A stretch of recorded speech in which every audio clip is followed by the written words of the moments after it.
We welcome you back to the Means Report, and a true privilege to have one of our long-serving public servants with us today. He is Congressman Paul Broun, a three-term representative of Georgia's 10th Congressional District, now trying to move on to the big time and take a Senate seat that's going to soon be vacated by Saxby Chambliss, making that announcement just this past week. And here he is on the set of the Means Report already. Congressman Broun, thank you so much for being with us. Brad, it's great being with you here, and it's great being back in the CSRA. I love this community. I love this area. It's where you got your training.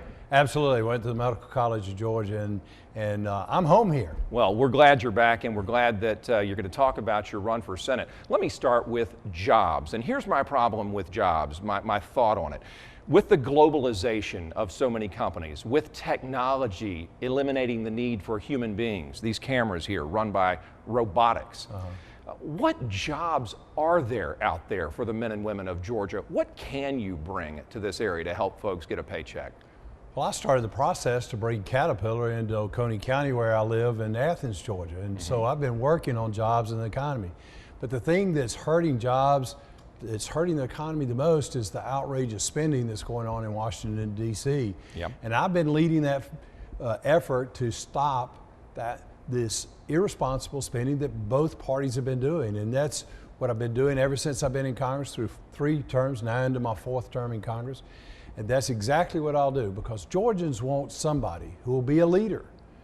And I'll be that leader that's going to say no to the outrageous, irresponsible spending that's been going on by both parties in Washington, D.C. I know, but if none of your colleagues, or very few of your colleagues, care to cut spending, then what good are your efforts? Nobody else wants to do it. All of your attempts to cut spending fail, except for a few. You go for billions of dollars in cuts, walk away with tens of thousands maybe. How can you get any traction? And granted, the first 3 years you were in office, you were in the minority party. How can you get anything done, though, with that kind of environment? Well, we'll continue to try to educate the American people, because they know that we're on the wrong course. They know that we need to make some changes. America's saying, we want our country back. And we've got to get it back by stopping both parties from spending money we don't have. We're creating a debt that's going to crush our economy. We're headed to a total financial meltdown as a nation. I'm not ready to sit back and let that happen. I'll do everything I can and cut every bit of wasteful spending, duplicative spending that's out there. And just in the last Congress, the last 2 years, I offered 49 measures that would have cut nearly $30 billion. I know. And we'll continue to do that. And none of them passed, though. But I guess some of them passed. And the thing is, what we've got to do is we've got to get the American people demanding a different kind of governance, because we've got to stop the spending that's going on in Washington by both parties. And I'm going to be that leader. I'm going to lead the charge that Georgians want, that Americans need, to stop the outrageous, wasteful spending that's going on in Washington, D.C. Let me ask you this. I think that there are too many projects that too many congressmen and women like to let go. So I don't think you're going to be overly successful in your spending cutting attempts. But here's what I do think, and see if you agree, that you can get enough people to applaud your efforts to vote for you. Isn't that what will hopefully happen here? Because we know that you're getting beat down up there in your attempts to cut spending, but we at least see you trying, right? Brad, I have been that leader for 5.5 years, now almost 6, and I will continue to lead the charge in Washington to cut the outrageous spending. And it's absolutely critical. And I've been talking to the American people all across the country, doing interviews about this issue. I've been leading that charge, we'll continue to do so, and we'll reach a critical mass of American people that are going to demand from their senators, from their representatives, that we cut spending. It's absolutely critical, because if we do not, we're going to have that true crash of our economy. It's going to be worse than what we saw in the 30s, in my opinion. The only way to prevent it is start cutting spending. In fact, across the state of Georgia, I talk about an issue, for instance, I'd like to see us get rid of the Department of Education totally. Let's send those dollars back to the states, pay our teachers more. Right now today, in Washington, D.C., across the U.S. Department of Education, those bureaucrats who've never taught somebody to teach are making at an average of $102,000 a year. That's about twice what teachers in Georgia make. We need to send those dollars back to the states. Let me ask Let's you. create a strong economy. Let's start creating jobs and get this country moving again. And I'm going to continue to lead that charge. You are going to continue to lead that charge. I believe you. We see your efforts, but let me just close this line of questioning out with this. Don't you get home at night sometimes and bang your head against the wall? Isn't it the most frustrating thing to be so passionate as you clearly are and to have so many of your efforts fall on deaf ears? Well, it is, isn't it? As you can tell, I'm very adamant about it. It's absolutely critical for my grandchildren and your grandchildren's future.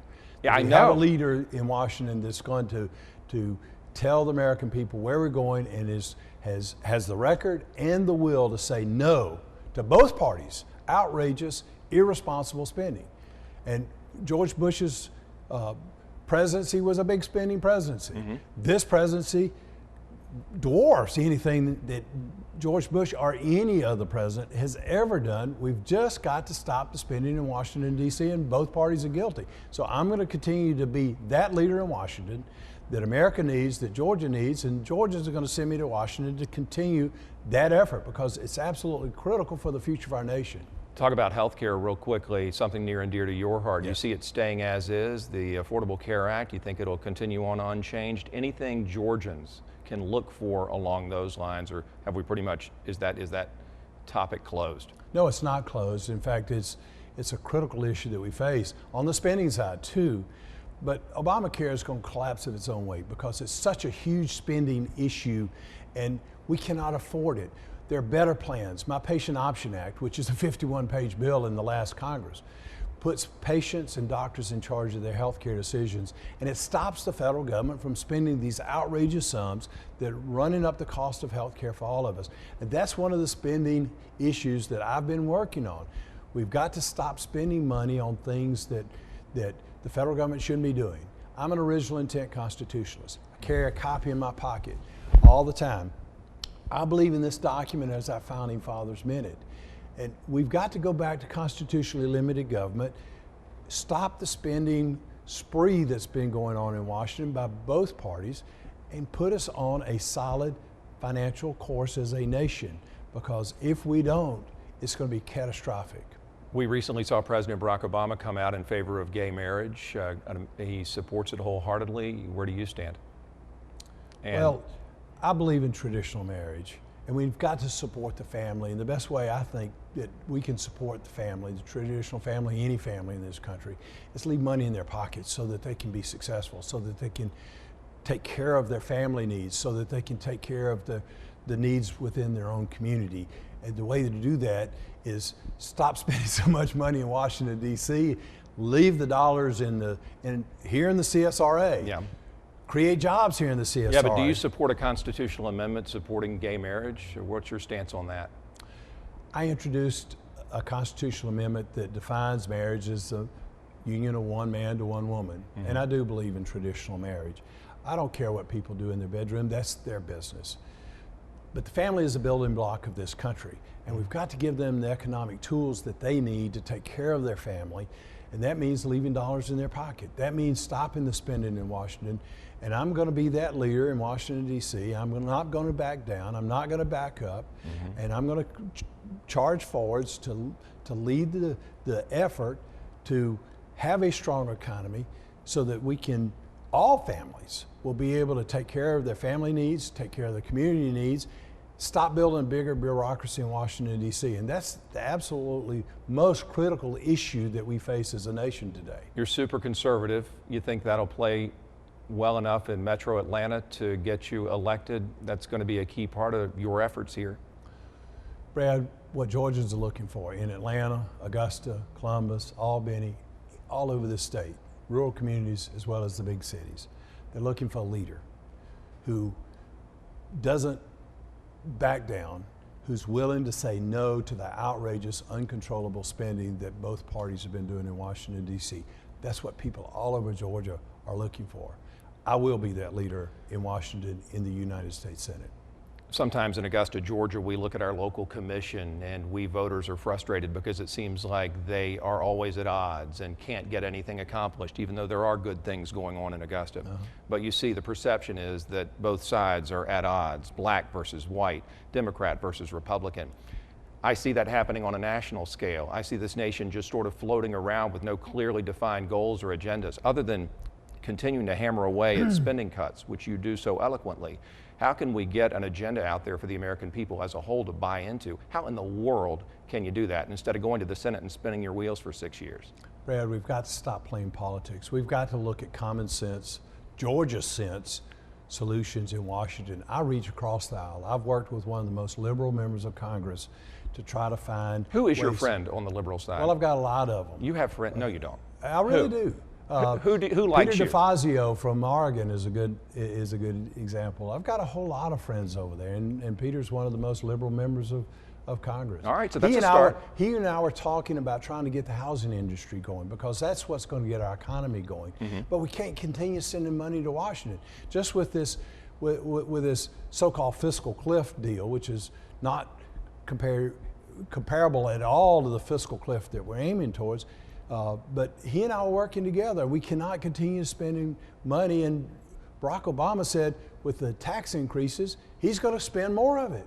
It has to stop. You know what? And I'm going to be that leader in Washington that's going to lead the charge to stop this irresponsible spending.